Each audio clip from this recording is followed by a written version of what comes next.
Assalamualaikum warahmatullahi wabarakatuh. Baiklah, kami dari kelompok 3 akan mencoba mempresentasikan materi tentang waran dan convertible. Sebelumnya, kami memperkenalkan nama-nama dari kelompok kami. Yang pertama ada Mutia Adila Neva, yang kedua ada Kevin Ahmad Fauzan, yang ketiga ada Titan Anggun Paradisa, yang keempat Rani Hermanda Putri, yang kelima ada Muhammad Kadafi Ardika Penjaitan, yang keenam ada Ilal Nazmi, yang ketujuh Amelia Putri, yang kedelapan Raisa Wahidatillah, dan yang kesembilan Muhammad Zahri Nugraha. Baiklah, materi pertama akan disampaikan oleh Mutia. Kepada Mutia dipersilahkan. Baik, terima kasih kepada moderator. Saya akan menyampaikan mengenai waran. Jadi waran merupakan surat berharga dikeluarkan oleh perusahaan yang memberikan hak kepada pemegangnya untuk membeli saham perusahaan dengan persyaratan yang telah ditentukan sebelumnya dan dengan harga tertentu. Nah, biasanya persyaratan waran ini mengenai harga, jumlah, dan masa berlaku waran tersebut. Nah, waran ini merupakan instrumen yang berjangka panjang karena tanggal jatuh temponya itu umumnya lebih dari setahun. Next slide, operator.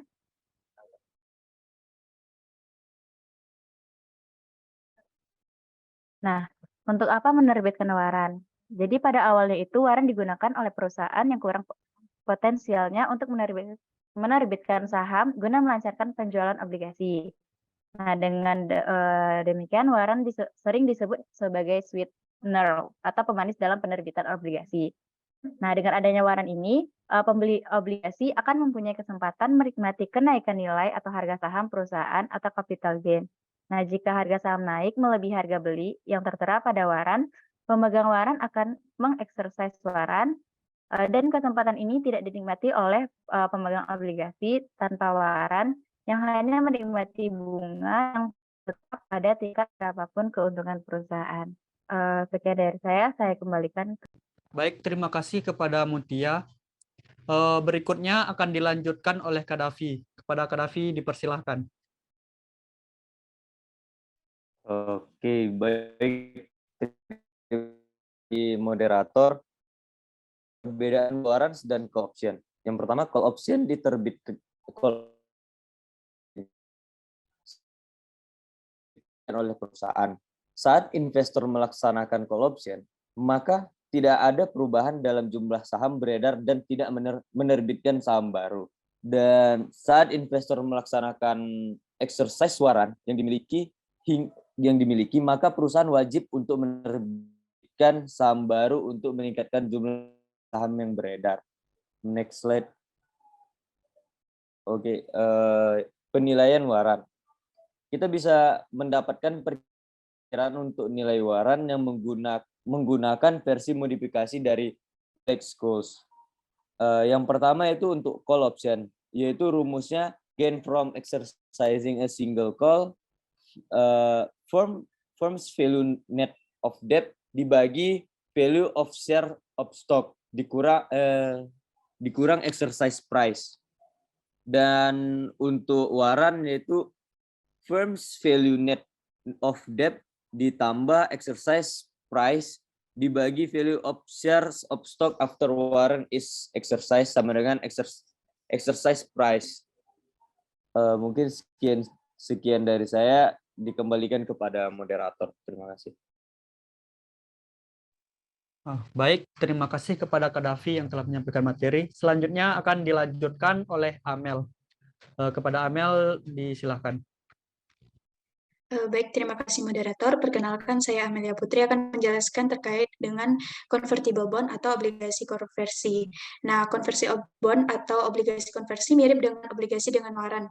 Perbedaan yang paling penting yaitu bahwa obligasi dengan waran dapat dipisahkan ke dalam sekuritas yang berbeda, sedangkan obligasi konversi tidak. Nah, obligasi konversi memberikan hak kepada pemegangnya untuk menukarkannya menjadi sebuah saham kapan saja, sampai dengan tanggal jatuh tempo obligasi. Baik, selanjutnya terkait dengan nilai convertible bonds. Di sini terdapat 3 nilai, tetapi untuk yang pertama, strike bonds value akan dijelaskan oleh saya. Nah, strike bond value adalah harga jual obligasi konversi bila mereka tidak dapat dikonversi menjadi saham biasa. Nah, strike bond value ini bergantung pada tarif bunga pasar dan risiko. Untuk rumus strike bond value yaitu present value nilai pokok ditambah dengan present value kupon bunga. Baik, sekian yang dapat saya sampaikan. Saya kembalikan kepada moderator. Baik, terima kasih kepada Amel yang telah menyampaikan materi. Berikutnya akan dilanjutkan oleh Anggun. Kepada Anggun, disilahkan. Baik, terima kasih moderator. Saya Tita Tanggun Paradisa akan melanjutkan presentasi selanjutnya. Saya akan menjelaskan tentang yang kedua, yaitu conversion value. Nilai obligasi jika langsung dikonversikan ke dalam saham biasa pada harga tertentu. Jadi conversion value sama dengan number shares of common stock dikali current price. Obligasi konversi tidak dapat dijual lebih kecil dari conversi value. Obligasi konversi minimal harus memiliki dua nilai, yakni strike bond value dan conversion value. Selanjutnya saya akan menjelaskan tentang alasan menerbitkan warrants dan convertible. Jadi dapat dilihat dari dua kondisi. Yang pertama adalah convertible debt versus strike debt. Yang pertama, kupon bunga obligasi konversi lebih kecil dibandingkan dengan kupon bunga tanpa fitur konversi karena investor mengharapkan untuk memperoleh keuntungan yang potensial dari fitur konversi. Yang kedua, perusahaan akan lebih menguntungkan apabila menerbitkan obligasi konversi jika harga saham diperkirakan akan turun. Karena bila saham turun, maka tidak akan terjadi konversi oleh pemegang obligasi konversi. Yang kedua, ada convertible debt versus common stock. Yang pertama, perusahaan lebih baik menerbitkan obligasi konversi dibanding dengan menerbitkan saham jika harga saham di masa depan naik.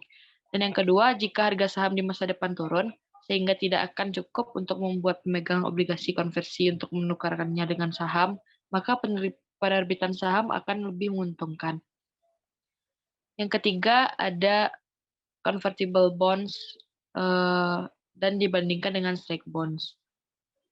Yang pertama, jika perusahaan terus-menerus memburuk, dan yang kedua, jika perusahaan terus-menerus membaik. Jika perusahaan terus-menerus memburuk, convertible bonds dibandingkan dengan strike bonds tidak ada konversi karena harga saham rendah. Convertible bonds memberikan pendanaan yang murah karena memberikan bunga yang lebih rendah. Namun jika perusahaan terus-menerus membaik, konversi karena harga saham tinggi, convertible bonds memberikan pendanaan yang mahal karena obligasi akan dikonversi dan menimbulkan efek ilusi dan ekuitas.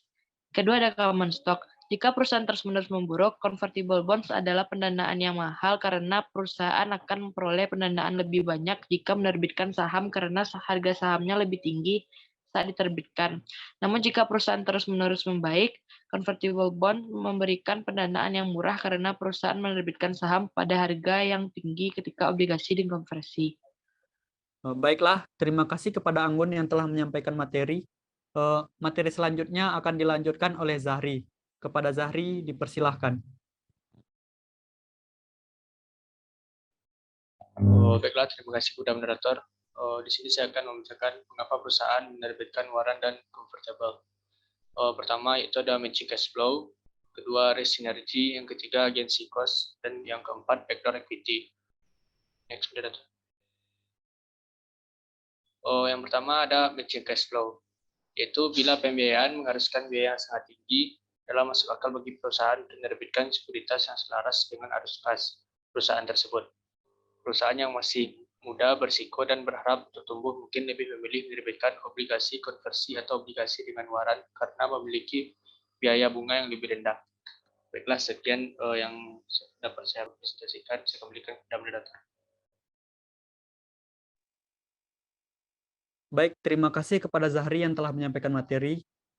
Berikutnya akan dilanjutkan oleh Raisa. Kepada Raisa, disilahkan. Baiklah, terima kasih kepada moderator. Selanjutnya saya akan melanjutkan materi tentang alasan mengapa perusahaan menerbitkan waran dan convertible.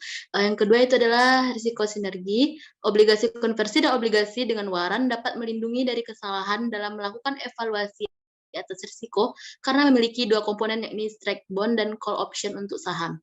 Bila perusahaan adalah perusahaan yang risikonya rendah, strike bond akan memiliki nilai yang tinggi, sedangkan call option akan memiliki nilai yang rendah. Bila perusahaan adalah perusahaan yang risikonya tinggi, maka strike bond akan memiliki yang rendah, sedangkan call option akan memiliki nilai yang tinggi. Baiklah, yang ketiga itu agency cost. Obligasi konversi dapat menyelesaikan masalah keagenan yang berhubungan dengan upaya pencarian pendanaan. Pemegang obligasi menginginkan perusahaan menjalankan aktivitas yang berisiko rendah, sedangkan pemegang saham menginginkan aktivitas yang berisiko tinggi. Jika konflik ini tidak dapat diselesaikan, maka perusahaan lebih baik melakukan pendanaan dengan menerbitkan obligasi konversi yang memiliki sisi liabilitas dan ekuitas. Baiklah, sekian yang dapat saya sampaikan. Saya kembalikan kepada moderator. Baik, terima kasih kepada Raisa yang telah menyampaikan materi. Berikutnya akan dilanjutkan oleh Hilal. Kepada Hilal, disilahkan. Terima kasih kepada moderator. Selanjutnya saya akan menjelaskan alasan mengapa perusahaan menerbitkan waran dan convertible. Yang keempat yaitu adanya backdoor equity, yaitu pembiayaan ekuitas secara tidak langsung. Perusahaan kemungkinan mendapatkan bahwa obligasi konversi merupakan titik temu yang menarik antara konsekuensi informasi negatif terkait penerbitan saham biasa dan kemungkinan terjadinya tekanan keuangan bagi perusahaan dalam hal surat hutang diterbitkan. Situasi ini relevan bagi perusahaan-perusahaan yang baru tumbuh atau perusahaan-perusahaan kecil, namun memiliki prospek bisnis yang baik di kemudian hari. Selanjutnya, operator. Selanjutnya yaitu kebijakan konversi. Jika nilai konversi lebih rendah daripada call price, maka lebih baik tidak mengkonversi obligasi ke saham. Sebaliknya, jika nilai konversi dari obligasi lebih besar dari call price, hal ini dinamakan forced conversion, maka yang lebih baik adalah dikonversi. Selanjutnya yaitu terdapat pula kebijakan yang memaksimalkan nilai pemegang saham dan meminimalkan nilai pemegang obligasi. Kebijakan ini adalah memanggil obligasi ketika nilainya sama dengan harga pemanggilan atau call price-nya. Mungkin sekian yang dapat saya sampaikan. Saya kembalikan kepada moderator. Terima kasih kepada Hilal yang telah menyampaikan materi. Baiklah, sampai di sana materi tentang warrant and convertible dari kelompok kami. Apabila ada kesalahan, kami mohon maaf. Wabillahi taufiq wal hidayah. Assalamualaikum warahmatullahi wabarakatuh.